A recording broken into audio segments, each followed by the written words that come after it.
Et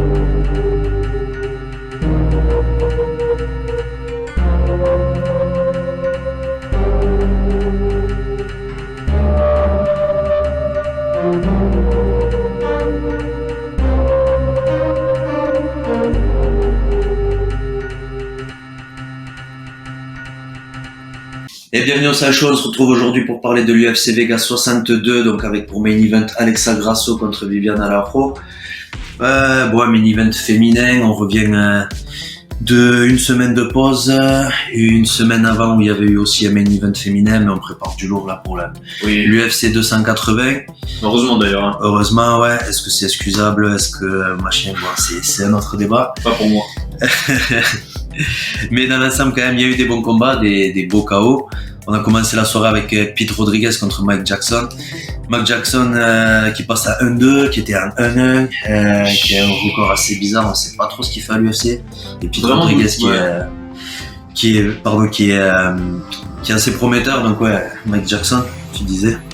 Ouais, Mike Jackson qui avait sa seule vraie victoire, c'était contre CM Punk qui a été overturned parce qu'il a fumé de la weed quand c'était illégal apparemment, je sais pas vraiment les détails, mais ça a été en no contest. Du coup, il était 0-1, vu qu'il avait une défaite contre Mickey Gall également. Ensuite, son dernier combat contre Dean Barry, un combattant irlandais, qui avait triché, qui avait accroché le grillage, qui lui a mis des doigts dans les yeux et qui lui a mis des coups de pied dans les couilles. Enfin, c'était all over the place. Donc, il a gagné ce combat par disqualification. Donc, il était finalement 1-1-1. Et là qui passe à 1-2-1 en se faisant complètement ramasser la gueule par Pete Rodriguez en 1 minute 33. Pete Rodriguez qui est arrivé, qui lui a montré aucun respect, qui a fait ce qu'il avait à faire. Il a montré qu'il n'avait pas de place à l'UFC, on sait pas ce qu'il fait là. Gros coup de genou au premier. Ouais. Vraiment chaud. Mais d'ailleurs dans les temps de réaction et tout, tu le vois, tu te dis c'est compliqué quoi. Le mec on dirait vraiment un débutant de premier ou deuxième jour de striking quoi. Je me demande ce qu'il fait, je sais pas pourquoi, je sais pas qui il connaît, mais en tout cas j'aimerais bien savoir qui parce que ça m'aiderait en tout cas ouais. Ensuite ça n'est suivi donc le combat de Tatsuro Taira, japonais de 22 ans assez prometteur, contre CJ Vergara qui a gagné, donc Tatsuro qui a gagné au premier round, au deuxième round par soumission. En barre, assez prometteur, même si le premier round c'était chaud. Ouais, Tatsuro qui promet pour la suite. Bon prospect. Ensuite on a eu Joe Anderson Brito. Et lui aussi impressionnant, un gros KO. Dangereux. Soumission contre Lucas Alexander. Ouais, le mec qui faisait son début à l'UFC, franchement, Joe Anderson Brito qui est chaud, il avait perdu son premier combat à l'UFC contre Bilal Joe par décision. Il a KO Philly en moins d'1 minute. Et là, maintenant qu'il y a une soumission au premier round contre un newcomer, mais quand même un mec chaud, un mec franchement c'est pas un peintre, c'est sûr. Il est à l'UFC pour une raison. Et ouais, super intimidant, le mec, vraiment beaucoup de pouvoir. Il commence direct dans le vif du sujet, il rentre direct, quoi, aucun respect. Il a eu des soumissions comme ça en dehors de l'UFC. Au Brésil, à Jungle Fight, il en a eu quelques-unes où il saute sur le dos comme ça, où il prend la running choke et ça au sol, ça se termine. Franchement, bien impressionnant, Joe Anderson Brito. Je me demande comment est-ce qu'il passe le test des stéroïdes. Mais bravo en tout cas, franchement, bravo à toi. Super beau combat, impressionnant. Ensuite, ça n'est suivi la défaite de Nick Maximov, donc le protégé du clan Diaz, contre Jacob Malkoum. Je crois qu'il a l'air de s'être blessé le genou au premier round. Ça a été assez tôt, ouais. Alors, et ouais, derrière ça se voyait entre le premier et le deuxième round dans son coach. Il était pas bien, il disait fuck, my knee, machin. Il devenait concis en fait. Ouais, il a accepté un peu Dans le combat, il a accepté que sa jambe avait un problème. Je sais pas si sa jambe ou son genou, mais il a accepté qu'il y avait un problème et il a accepté juste de perdre la décision. J'ai l'impression qu'il voulait plus, il n'essayait pas. Il s'est fait takedown 9 fois. D'habitude, c'est plutôt lui qui va sur le takedown. D'ailleurs, son adversaire le disait, il a dit je m'attendais à que lui shoot sur moi, pas l'inverse. Même si Malkoun c'est un très bon grappleur, bon lutteur, il s'entraîne avec Whittaker. Donc très bon grappleur, vraiment renommé en Australie. Et franchement, super impressionnant de Malkoun, mais ce que je lui reproche, c'est qu'il finit jamais, tu vois, il a aucune finition à l'UFC, il a aucune soumission en MMA alors que c'est un grappleur. Ouais. Tu vois ce que je veux dire, à chaque fois il colle et il gagne comme ça. ils vont pas lui faire de cadeau l'UFC, tu vois ce que je veux dire. Ils vont pas lui faire de cadeau, ils vont lui envoyer des killers après killers après killers. Je serais pas surpris qu'il lui envoie Bonical après Bonical, s'il bat Jamie Pickett, il lui envoie Malcolm direct. Ouais. Ça me surprendrait pas du tout. Ensuite, ça est devenu le combat de Mana Martinez contre Brandon Davis. Donc Mana Martinez qui a gagné par split décision. Combat assez serré, assez intense. Assez intense, ouais. Mana Martinez qui déconnait un peu. James Cross, le coach dans le corner, lui a dit hey, let's turn down the fuck around. Il lui a dit entre le premier et le deuxième, il était un peu énervé. Entre le deuxième et le troisième, il lui gueulait dessus. Il disait tu vas pas laisser ce combat partir et tout. Tu veux pas prendre cette défaite pour. Tu devrais gagner ce combat. C'est inexcusable que tu lui laisses gagner certains moments parce qu'il avait trop de fun en fait dans le combat. Il s'amusait trop et il a failli perdre. En jouant en con comme ça, il a failli perdre. Donc une bonne leçon pour lui. C'est bien comme quand tu peux apprendre dans la victoire. Ouais. Derrière, ça n'est venu un gros KO de Alonzo Menifield au premier round, contre Misha Cirkunov. Je crois que c'est la fin pour Misha. Il me semblerait quand même, ça fait 5 défaites dans les 6 derniers combats. À chaque fois, ce qui se fait finir, c'est sale. C'est des sales soumissions où l'arme il pète, des sales soumissions où il va dormir, ou alors il se fait KO et il se réveille 5 minutes plus tard. Là, il était endormi pendant 5 ou 6 minutes, ils ont dû le réveiller, ils ont dû lui expliquer là où il était et tout. La caméra, il ne montrait même plus sa carcasse sur le sol. Franchement, c'était chaud. Je suis personne pour lui dire qu'il prenne sa retraite, mais enfin, pourquoi continuer à ce niveau-là? Je pense que de toute façon, l'UFC, à mon avis, vont le remercier, quoi. À mon avis, ils vont le laisser partir. Je sais qu'il a été dans la compagnie pendant longtemps. Il a pris beaucoup de fights en short notice. Il a mis pas mal de mecs à l'amende aussi dans ses beaux jours, mais pour moi, c'est fini. D'ailleurs, on a eu Rafael Assunção contre Victor Henry. Victor Henry qui était un gros favori de la carte et qui a perdu par décision. Il s'est bien fait rouler dessus sur les deux dernières. J'ai l'impression qu'il était fatigué. Après, il a un style où il bouge beaucoup, tu vois. Et ça, c'est fatigant. Ça, c'est fatigant quand t'as un mec expérimenté comme Assunção devant toi, qui également a un petit peu plus de lutte que toi, qui est un peu plus fort dans les échanges, qui est un peu plus épais et plus expérimenté, même si Victor Henry, qui est très expérimenté, il était 22-5 le jour du combat. Beaucoup de combats au Japon, donc il a combattu beaucoup de tueurs qui étaient sous stéroïdes et tout. Il a l'habitude de mecs comme ça, et pourtant, il a quand même fait l'erreur de bouger trop, de se fatiguer, de pas vraiment laisser sa marque sur le combat, tu vois. C'était vraiment quand le combat il est arrivé à Assunção, Victor Henry il était sur mon parler. À la fin ils l'ont donné à Assunção, même moi je pouvais pas dire que Victor Henry avait gagné.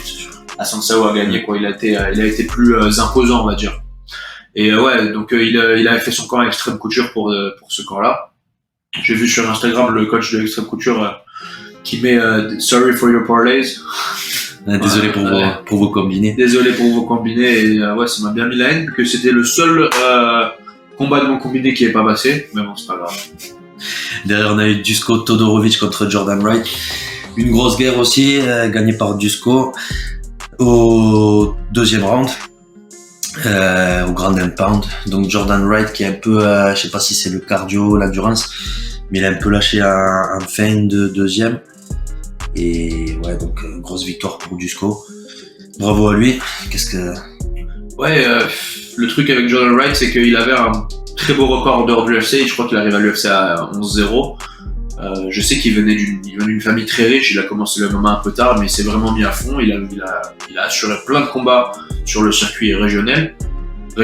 Mais à l'UFC c'était un peu plus compliqué. Il fait beaucoup d'erreurs. De débutant, j'ai l'impression qu'il se fatigue assez vite, j'ai l'impression qu'il fait beaucoup d'erreurs sans vraiment réfléchir à ce qu'il fait, et quand il se rend compte c'est trop tard. J'ai pas envie de dire qu'il abandonne, parce qu'il se met dans des situations qui sont impossibles quasiment de revenir en fait. Et c'est compliqué, mais quand tu vois ce qu'il peut faire au premier round, quand tu vois la misère qu'il peut le mettre à Dusko, et qu'il perd comme ça au deuxième round, il y a quelque chose qui va pas, il faut switcher quelque chose là, il y a quelque chose qui va pas du tout. Je sais pas si l'UFC vont lui laisser une autre chance, j'aimerais bien. Après, il est super excitant, donc pourquoi pas, tu vois. Après, il risque aussi peut-être de le donner à quelqu'un. Il pourrait aussi le donner à Bonical, s'ils veulent. C'est clair. Ensuite, il devait y avoir Askar Askarov contre Brandon Royval, mais combat qui est tombé donc pour Askar Askarov, une histoire de peser. Askar Askarov qui se réveille, qui dit il va pas être au poids. Brandon Royval qui propose donc de faire un catchweight, donc un combat à 130 livres. Askar Askarov qui refuse, très bizarrement. Généralement, si c'est toi qui fais pas le poids, c'est toi qui demandes un catchweight. Ouais. Mais là, lui, il a refusé le catchweight, donc je sais pas comment l'UFC vont interpréter ça, parce que déjà, ils détestent quand tu manques la pesée, ce qui est normal. Tu signes un contrat pour faire une certaine pesée, tu devrais le faire. Ensuite, le fait que sur une carte qui est déjà légère, quand t'es un des plus gros noms, que tu fasses une action comme ça, là, il était à un fight du title shot, là, je dirais plutôt 2 ou 3, tu vois, je pense pas qu'ils vont kiffer l'UFC. Je pense qu'il va se retrouver dans des situations où ils vont lui donner des killers, et ouais. Choix très intéressant, en tout cas, j'ai pas vraiment compris pourquoi. Mais ouais, ça laisse un peu des doutes sur sa volonté, on va dire. Donc derrière le co-main event, Cub Swanson contre Jonathan Martinez, la défaite de Cub Swanson au 2e round pour les kicks, KO TKO leg kick. Jonathan Martinez qui a beaucoup de puissance dans ses jambes, et Cub Swanson qui a payé. Alors est-ce que tu crois que c'est un petit peu la cut? On rappelle que Cub Swanson, on en parlait dans le dernier épisode, qui a descendu d'une catégorie de poids. Est-ce que ça lui a été, est-ce que tu crois que ça a été... À mon avis, oui, surtout à cet âge-là. Après, physiquement parlant, je sais qu'il peut faire le poids, il l'a fait physiquement parlant, mais faire le poids et combattre à ce poids, c'est 2 choses différentes. Il a combattu à 135 en 2006, tu vois, donc c'est quasiment mort, tu peux même pas vraiment te baser sur ça. C'est comme si c'était son premier combat de haut niveau à l'UFC à 135, contre un mec qui est sur le come-up, tu vois, qui est en train de monter en flèche. Martinez qui était sur 3 victoires, maintenant 4. Martinez qui a l'habitude d'être à 135, qui a l'habitude de son poids, qui est aussi à vraiment des gros kicks en puissance. Il est puissant, il a des grosses puissances dans les hanches. Et c'est compliqué quand t'es pas habitué à faire le poids. C'est compliqué, tu vois, parce qu'il a 38 ans, il est habitué à combattre à 145 depuis, je sais pas, un bail, tu vois, tous les combats qu'il y a à l'UFC, c'était tout le temps à 145, donc c'est compliqué de changer de poids, de descendre d'autant à 38 ans, surtout avec tous les combats, tu vois, que c'est un 38 ans, mais c'est pas un 38 ans comme il avait 10 combats, tu vois, c'est un 38 ans qui a 40 combats.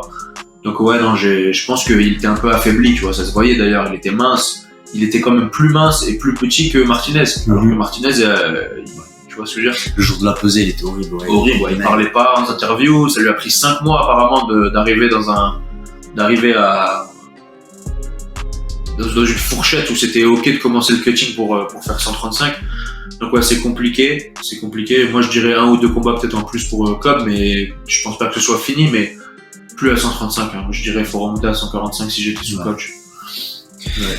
Et donc ensuite le main event féminin, Alexa Grasso contre Viviane Araujo. 5 rounds, une décision pour Alexa Grasso, comme on avait prédit. Voilà, un combat féminin, Alexa Grasso, une meilleure boxe. Meilleure boxe, plus technique dans toutes les transitions, elle s'est fait takedown quelques fois. Viviane, ça se voyait, elle était un peu plus forte physiquement, mais Alexa Grasso qui gagnait pour moi 4-1 ou voire peut-être même 5-0.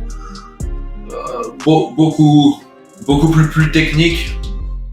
Pas vraiment de phase où tu vas dire il y a quelqu'un qui va finir quelqu'un, tu vois. Ça reste quand même un combat féminin de 125, quoi, pas beaucoup de finish. Ouais, je sais pas vraiment qu'est-ce qui va être next. Peut-être tu peux lui donner un. Je sais que tu m'avais dit qu'elle avait demandé le gagnant. Ouais, elle a parlé de Manon Fiorot, du gagnant de Manon Fiorot contre Choukagia. Ça risque d'être un peu compliqué, je pense que même si. Manon Fiorot qui est plus imposante physiquement, une meilleure lutte. Elle n'a pas une meilleure boxe que Alexa Grasso, mais c'est du MMA, donc faut pas vraiment que se baser sur ça. Ouais. Viviane qui joue un peu le jeu de la boxe, qui veut rester un peu devant toi, elle shoot des takedowns de temps à autre, mais c'est pas vraiment, elle mixe pas vraiment bien comme Manon Fiorot fait, quoi, donc ça fait le tour de cette carte. Hein. Ouais, et voilà, ce sera tout pour cet épisode. Merci de nous avoir regardés. Abonnez-vous, likez et à la prochaine.